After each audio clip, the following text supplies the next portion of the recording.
নমস্কার, Shubhankar coil YouTube চ্যানেলের পক্ষ থেকে আপনাদের স্বাগত।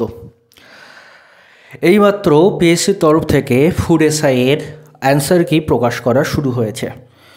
আমি যখন ভিডিওটা বানাচ্ছি তখন already first shift, second shift আর থার্ড শিফটের অ্যান্সার কি প্রকাশিত হয়ে গেছে। হয়তো আর কিছুক্ষণের মধ্যে ফোর্থ, ফিফথ এবং সিক্সথ শিফটেরও অ্যান্সার কি প্রকাশ হয়ে যাবে।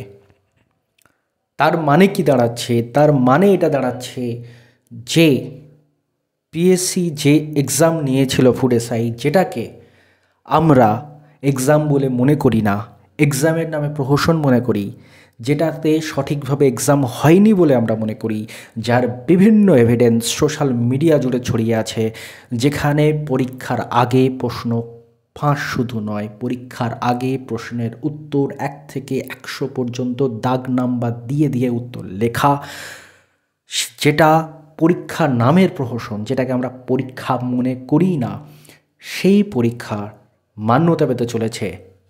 হ্যাঁ, সেই পরীক্ষা মান্যতা পেতে চলেছে। এই পরীক্ষার নামে জালিয়াতি মান্যতা পেতে চলেছে।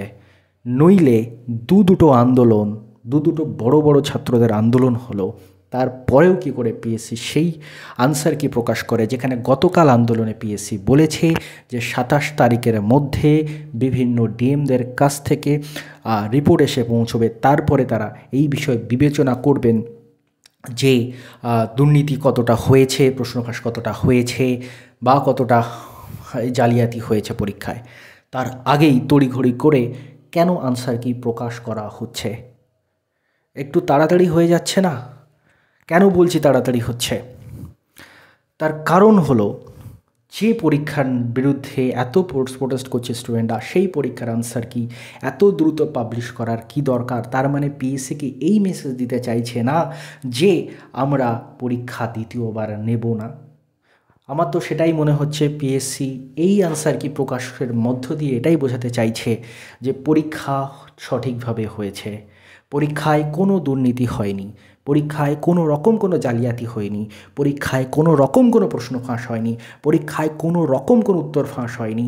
আমরা যারা এর বিরুদ্ধে বলছি, আমরা ভুল বলছি, আমরা যারা এর বিরুদ্ধে প্রতিবাদ করছি, আমরা ভুল প্রতিবাদ করছি। পরীক্ষা সঠিক নিয়মেই হয়েছে, পরীক্ষায় কোনো রকম কোনো দুর্নীতি হয়নি, পরীক্ষায় 100% পরীক্ষা সঠিকভাবে হয়েছে।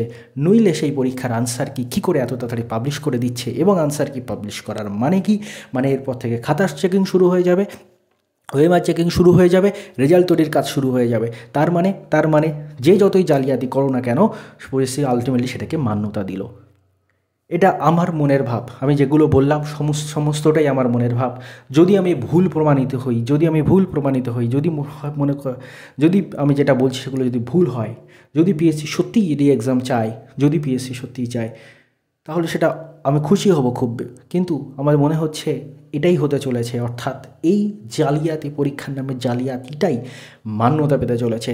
এবং আমি আপনাদের আজকে খুব সিরিয়াসলি বলছি যে এর জন্য দায়ী আপনারা, যারা এই ভিডিওটা দেখছেন, যারা পরীক্ষা দিয়েছেন, যারা দুর্নীতি জেনেও চুপচাপ বাড়িতে বসেছিলেন, তারা শুধু এই যে আমাদের সঙ্গে সেদিন 500-600 স্টুডেন্ট গেল, তার পরের দিনও প্রোটেস্ট হলো, সেখানেও অনেক সংখ্যক স্টুডেন্ট গেল, তাদের এত কষ্টটাও তারা মাটি করে দিলেন, তাদের প্রতিবাদটারও সম্মান তারা রাখলেন না। কেন রাখলেন না আপনারা?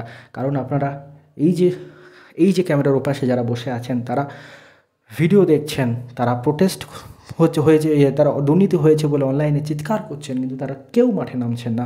এই মাত্র 500-600 ছেলে মেয়ে যারা পিএসসিতে গিয়ে গলা ফাটালো, আমার সেদিনে চিৎকার করে করে এখনও পর্যন্ত আমার গলা ব্যথা হয়ে রয়েছে।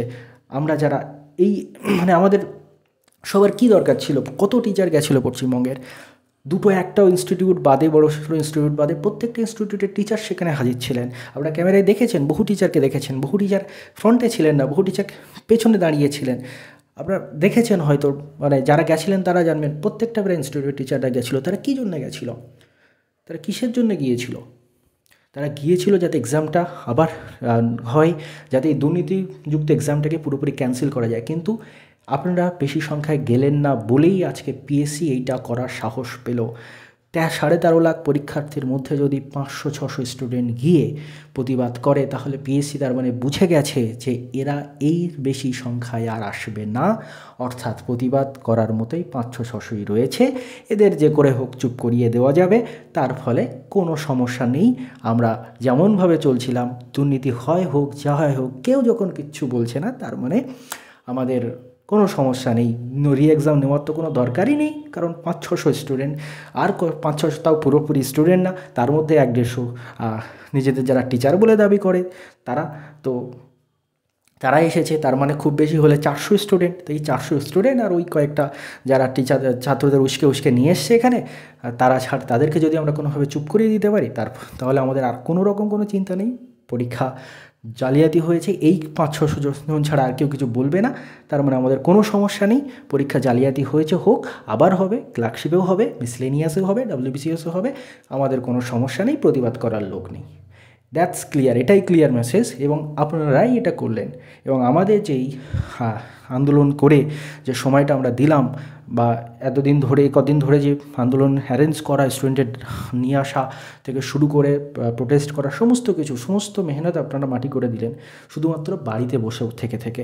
আর সোশ্যাল মিডিয়ায় আমার তো চ্যানেলে দেখছি 50,000 60,000 করে ভিউ হয়ে যাচ্ছে, সেখানে কমেন্ট হাজার চলে আসছে, আমি তো কমেন্টে রিপ্লাইও করতে পারছি না, এত বৃহৎ পরিমাণ কমেন্ট আসছে, কিন্তু আদতে মাঠে গিয়ে দেখা যায় ওই অল্প কয়েকজন ছাড়া আর কেউ নেই।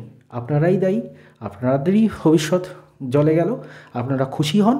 এবং এরপরে যখন মিসলেনিয়াসে একই জিনিস, একই দুর্নীতি হবে, তখনও আমাকে বলতে আসবেন না। যখন ক্লার্কশিপে দুর্নীতি হবে, তখনও আমাকে বলতে আসবেন না। যখন এরপরে আরও WBCSে হবে, তখনও আমাকে বলতে আসবেন না। আমি বলতে শুধু আমার কথা বলছি না, কোনো টিচারকে বলতে আসবেন না, কোনো সোশ্যাল মিডিয়ায় যেন কোনো পোস্ট না দেখি যে দুর্নীতি হয়েছে। দুর্নীতি হলে চোখ বন্ধ করে চুপচাপ দেখবেন, সহ্য করবেন, আর কিচ্ছু করার দরকার নেই। আপনারা আপনাদের ভবিতব্য মেনে নিয়েছেন, আপনারা মেনে নিন, আপনারা খুশি, আমিও তাতে খুশি। আমিও সময় আর নষ্ট করব না, আমিও আমার যা কাজ রয়েছে সেগুলোতে মনোনিবেশ করব। এই একটা সপ্তাহ পুরোপুরি এই সব কাজে বেরিয়ে গেছে আমার আর আমাদের আর এসব করে কোনো লাভ নেই, এইটুকু আমি বলতে পারি। কারণ আপনারা নিজেরাই চান না, পরিষ্কার কথা, আপনারা নিজেরাই চান না যে এক্সাম রিকন্ডাক্ট হোক, আপনারা নিজেরাই চান না যে দুর্নীতি বন্ধ হোক, আপনারা নিজেরাই চান যে দুর্নীতি হোক। ও টাকা দিয়ে পাচ্ছে মানে আমিও কষ্ট করে টাকা জোগাড় করে নেব, আমিও টাকা দেবো, তাহলে আমিও পাবো। তা আপনারা চাকরি টাকা দিয়েই পান, আমার আর কিচ্ছু বলার নেই। তো জাস্ট এটুকুই বলার, যেটা আপনাদের ভালো মনে হয় করুন, আমার এই বিষয়ে আর কিছু বলার নেই। আপনারা সোশ্যাল মিডিয়ায় বিপ্লব করুন, আদতে কিচ্ছু হবে না। এরমভাবে যদি আপনারা যা করেছেন আর আদতে কিছু হবে না। আমি সত্যি আশাহত, আমি কথাগুলো বলছি হয়তো কীভাবে বলছি আমি নিজেও জানি না, বাট আমি সত্যি খুব আশাহত যে আপনাদের নিয়ে প্রচণ্ড আশাহত যে এইভাবে 13.5 লাখের যদি 1%ও যদি সেখানে প্রেজেন্ট থাকতো, যদি 550-600 স্টুডেন্টের জায়গায় যদি কয়েক হাজার স্টুডেন্ট সেখানে প্রেজেন্ট থাকতো, তাহলে পিএসসি এই জিনিসটা করার সাহস পেত না। ভবিষ্যতে যদি আপনারা আসেন, আবারও আন্দোলন হবে, তবে আপনারা যদি বৃহৎভাবে না আসেন তাহলে ফল একই রকম হবে, এটুকু আমি বলে রাখলাম। তাই বৃহৎভাবে যদি আন্দোলনে আসতে পারেন তবেই আবার আন্দোলন হবে, আর নইলে এই জিনিসটা এখানে ইতি রাখা ভালো। ধন্যবাদ আপনাদের সবাইকে।